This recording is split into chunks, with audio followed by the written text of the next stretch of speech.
श्री गणेशाय नमः। ओम संरामी देव देवेश वक्रतुंडम महाबलम षडक्षरम कृपा सिंधु नमामि ऋन्मुक्तये। महागणपतिं देवं महासत्वं महाबलं महाविघ्नहरं सौम्यं नमामि ऋन्मुक्तये। एकाक्षरम् एकदन्तम् एक ब्रह्म सनातनम् एकमेवाद्वितीयं च नमामि ऋन्मुक्तये। शुक्लाम्बरं शुक्लवर्णं शुक्लगन्धानुलेपनं सर्वशुक्लमयं देवं नमामि ऋन्मुक्तये। रक्ताम्बरं रक्तवर्णं रक्तगन्धानुलेपनं रक्तपुष्पे पूज्यमानं नमामि ऋन्मुक्तये।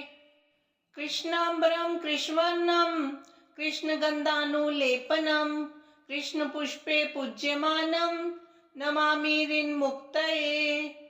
पीताम्बरं पीतवर्णं पीतगन्धानुलेपनं पीतपुष्पे पूज्यमानं नमामि ऋन्मुक्तये।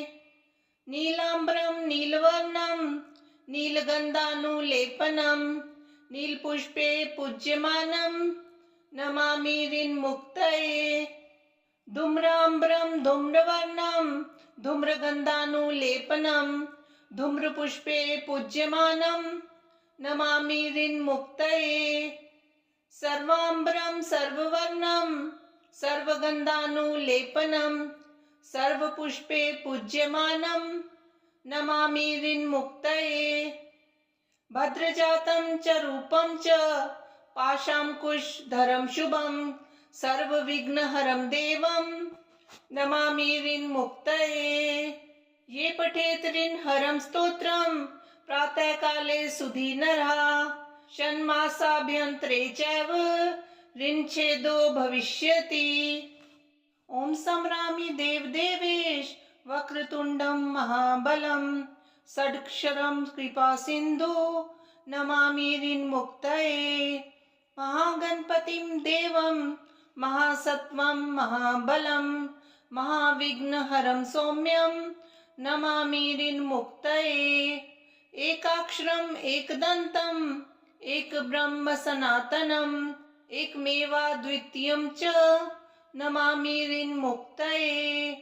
शुक्लाम्बरं शुक्लवर्णं शुक्लगन्धानुलेपनं सर्वशुक्लमयं देवं नमामि ऋन्मुक्तये। रक्ताम्बरं रक्तवर्णं रक्तगन्धानुलेपनं रक्तपुष्पे पूज्यमानं नमामि ऋन्मुक्तये। कृष्णाम्बरं कृष्णवर्णं कृष्णगन्धानुलेपनं कृष्णपुष्पे पूज्यमानं नमामि ऋन्मुक्तये। पीताम्बरं पीतवर्णं पीतगन्धानुलेपनं पीतपुष्पे पूज्यमानं नमामि ऋन्मुक्तये। नीलाम्बरं नीलवर्णं नीलगन्धानुलेपनं नीलपुष्पे पूज्यमानं नमामि ऋन्मुक्तये।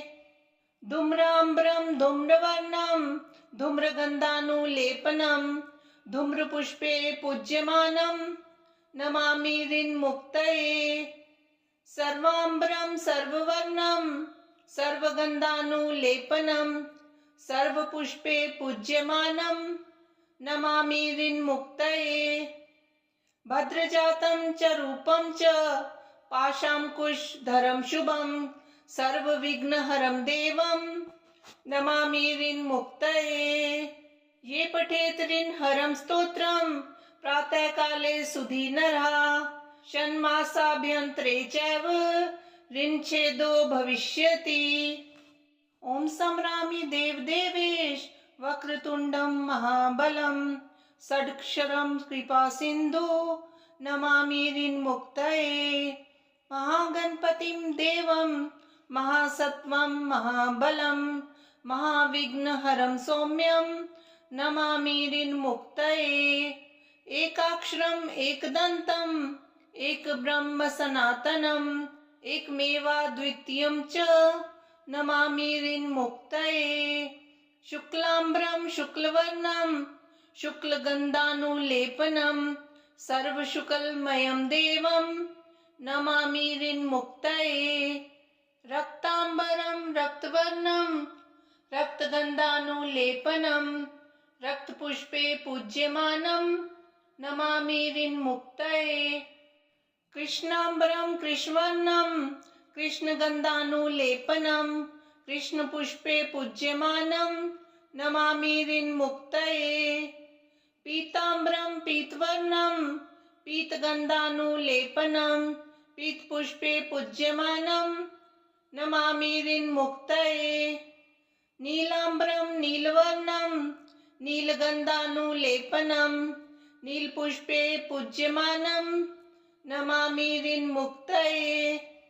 धूम्राम्बरं धूम्रवर्णं धूम्रगन्धानुलेपनं धूम्रपुष्पे पूज्यमानं नमामि ऋन्मुक्तये। सर्वाम्बरं सर्ववर्णं सर्वगन्धानुलेपनं सर्वपुष्पे पूज्यमानं नमामि ऋन्मुक्तये। भद्रजातं च रूपं च पाशाङ्कुशधरं शुभं सर्वविघ्नहरं देवं नमामि ऋन्मुक्तये। ये पठेत् ऋन्हरं स्तोत्रं प्रातःकाले सुधीनरः षण्मासाभ्यन्तरे चैव ऋन्छेदो भविष्यति। ॐ संरामि देवदेवेश वक्रतुण्डं महाबलं षडक्षरं कृपासिन्धु नमामि ऋन्मुक्तये। महागणपतिं देवं महासत्वं महाबलं महाविघ्नहरं सौम्यं नमामि ऋन्मुक्तये। एकाक्षरम् एकदन्तम् एकब्रह्म सनातनम् एकमेवाद्वितीयं च नमामि ऋन्मुक्तये। शुक्लाम्बरं शुक्लवर्णं शुक्लगन्धानुलेपनं सर्वशुक्लमयं देवं नमामि ऋन्मुक्तये। रक्ताम्बरं रक्तवर्णं रक्तगन्धानुलेपनं रक्तपुष्पे पूज्यमानं नमामि ऋन्मुक्तये। कृष्णाम्बरं कृष्णवर्णं कृष्णगन्धानुलेपनं कृष्णपुष्पे पूज्यमानं नमामि ऋन्मुक्तये। पीताम्बरं पीतवर्णं पीतगन्धानुलेपनं पीतपुष्पे पूज्यमानं नमामि ऋन्मुक्तये। नीलाम्बरं नीलवर्णं नीलगन्धानुलेपनं नीलपुष्पे पूज्यमानं नमामि ऋन्मुक्तये। धूम्राम्बरं धूम्रवर्णं धूम्रगन्धानुलेपनं धूम्रपुष्पे पूज्यमानं नमामि ऋन्मुक्तये। सर्वाम्बरं सर्ववर्णं सर्वगन्धानुलेपनं सर्वपुष्पे पूज्यमानं नमामि ऋन्मुक्तये। भद्रजातं च रूपं च पाशाङ्कुशधरं शुभं सर्वविघ्नहरं देवं नमामि ऋन्मुक्तये। ये पठेत् ऋन्हरं स्तोत्रं प्रातःकाले सुधीनरः षण्मासाभ्यन्तरे चैव ऋन्छेदो भविष्यति। ॐ संरामि देवदेवेश वक्रतुण्डं महाबलं षडक्षरं कृपासिन्धु नमामि ऋन्मुक्तये। महागणपतिं देवं महासत्वं महाबलं महाविघ्नहरं सौम्यं नमामि ऋन्मुक्तये। एकाक्षरम् एकदन्तम् एकब्रह्म सनातनम् एकमेवाद्वितीयं च नमामि ऋन्मुक्तये। शुक्लाम्बरं शुक्लवर्णं शुक्लगन्धानुलेपनं सर्वशुक्लमयं देवं नमामि ऋन्मुक्तये। रक्ताम्बरं रक्तवर्णं रक्तगन्धानुलेपनं रक्तपुष्पे पूज्यमानं नमामि ऋन्मुक्तये। कृष्णाम्बरं कृष्णवर्णं कृष्णगन्धानुलेपनं कृष्णपुष्पे पूज्यमानं नमामि ऋन्मुक्तये। पीताम्बरं पीतवर्णं पीतगन्धानुलेपनं पीतपुष्पे पूज्यमानं नमामिरिन्मुक्तये नीलाम्बरं नीलवर्णं नीलगन्धानुलेपनं नीलपुष्पे पूज्यमानं नमामिरिन्मुक्तये धूम्राम्बरं धूम्रवर्णं धूम्रगन्धानुलेपनं धूम्रपुष्पे पूज्यमानं नमामिरिन्मुक्तये सर्वाम्बरं सर्ववर्णं सर्वगन्धानुलेपनं सर्वपुष्पे पूज्यमानं नमामिरिन्मुक्तये भद्रजातं च रूपं च पाशाङ्कुशधरं शुभं सर्वविघ्नहरं देवं नमामिरिन्मुक्तये ये पठेत ऋन्हरं स्तोत्रं प्रातःकाले सुधीनरः षण्मासाभ्यन्तरे चैव ऋन्छेदो भविष्यति।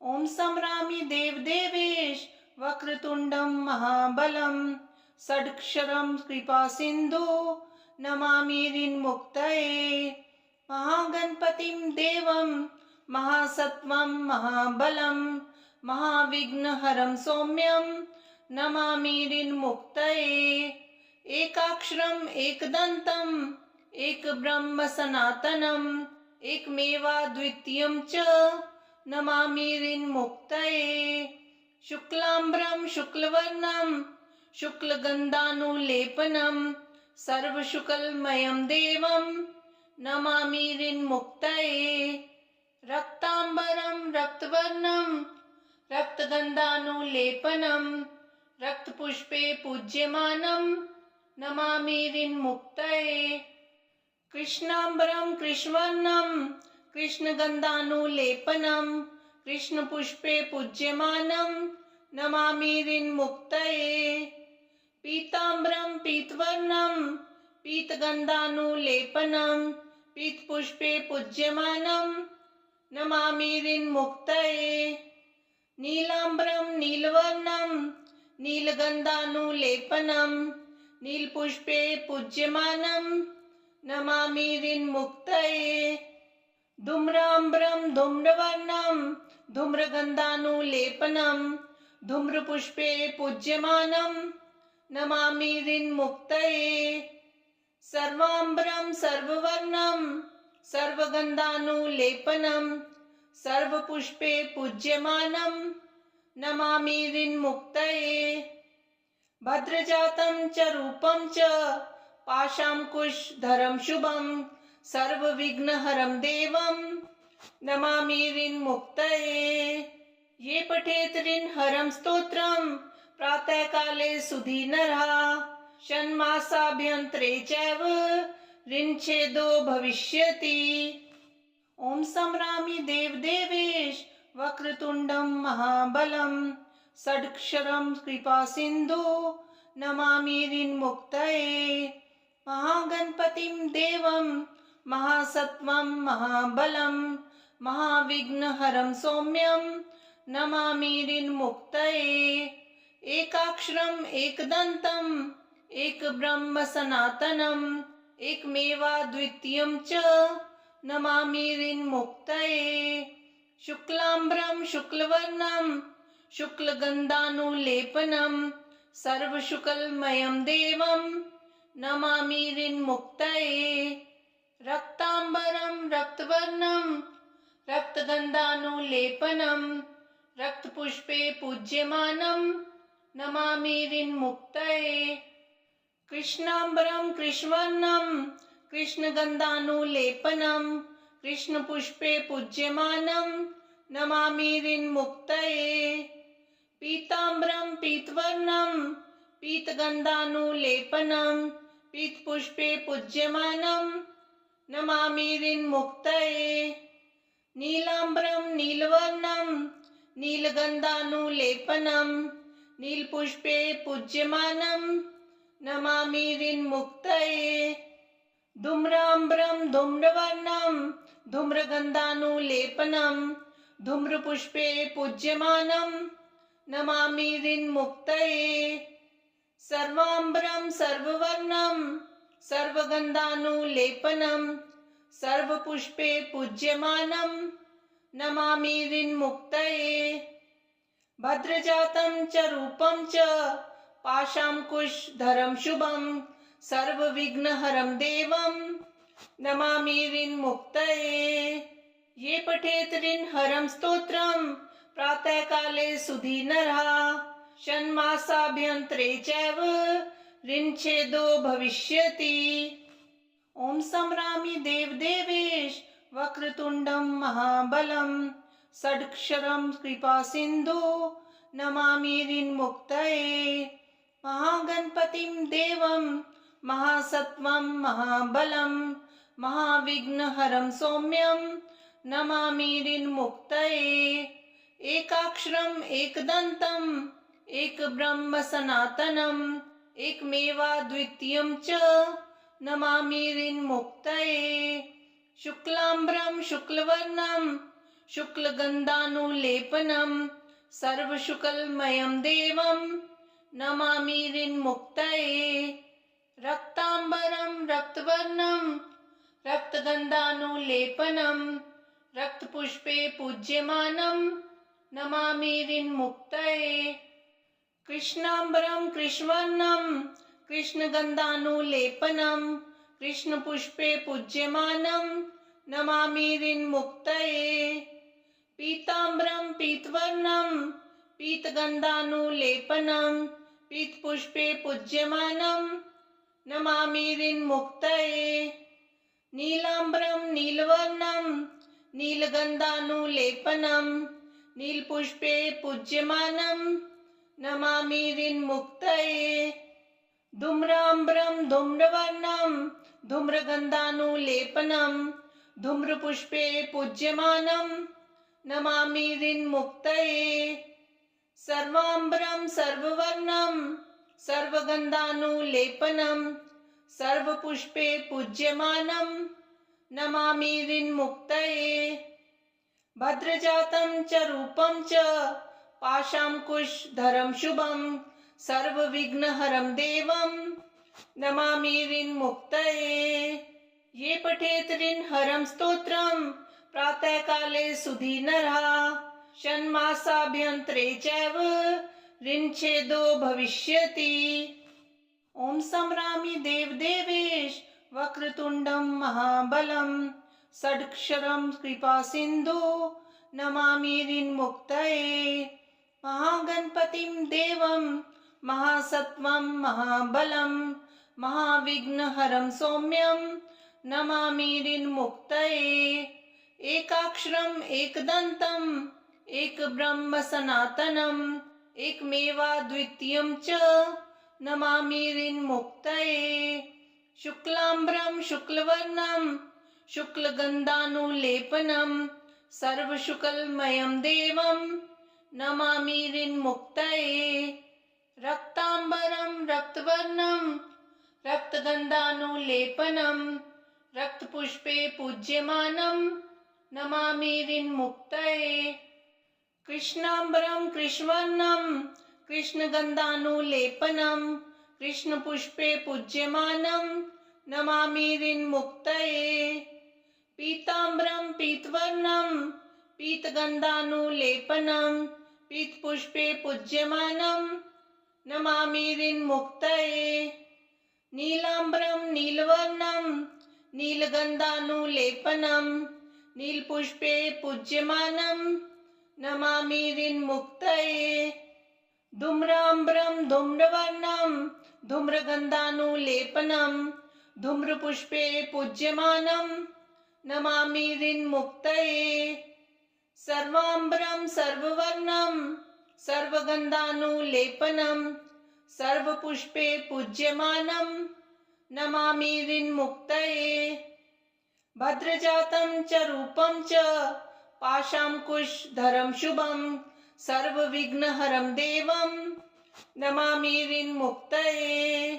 ये पठेत ऋन्हरं स्तोत्रं प्रातःकाले सुधीनरः षण्मासाभ्यन्तरे चैव ऋन्छेदो भविष्यति। ओम संभ्रामि देवदेवेश वक्रतुण्डं महाबलं षडक्षरं कृपासिन्धु नमामि ऋन्मुक्तये।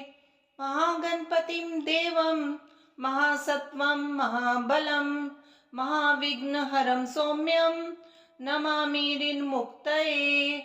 एकाक्षरम् एकदन्तम् एकब्रह्म सनातनम् एकमेवाद्वितीयं च नमामि ऋन्मुक्तये। शुक्लाम्बरं शुक्लवर्णं शुक्लगन्धानुलेपनं सर्वशुक्लमयं देवं नमामि ऋन्मुक्तये। रक्ताम्बरं रक्तवर्णं रक्तगन्धानुलेपनं रक्तपुष्पे पूज्यमानं नमामि ऋन्मुक्तये। कृष्णाम्बरं कृष्णवर्णं कृष्णगन्धानुलेपनं कृष्णपुष्पे पूज्यमानं नमामि ऋन्मुक्तये। पीताम्बरं पीतवर्णं पीतगन्धानुलेपनं पीतपुष्पे पूज्यमानं नमामि ऋन्मुक्तये। नीलाम्बरं नीलवर्णं नीलगन्धानुलेपनं नीलपुष्पे पूज्यमानं नमामि ऋन्मुक्तये।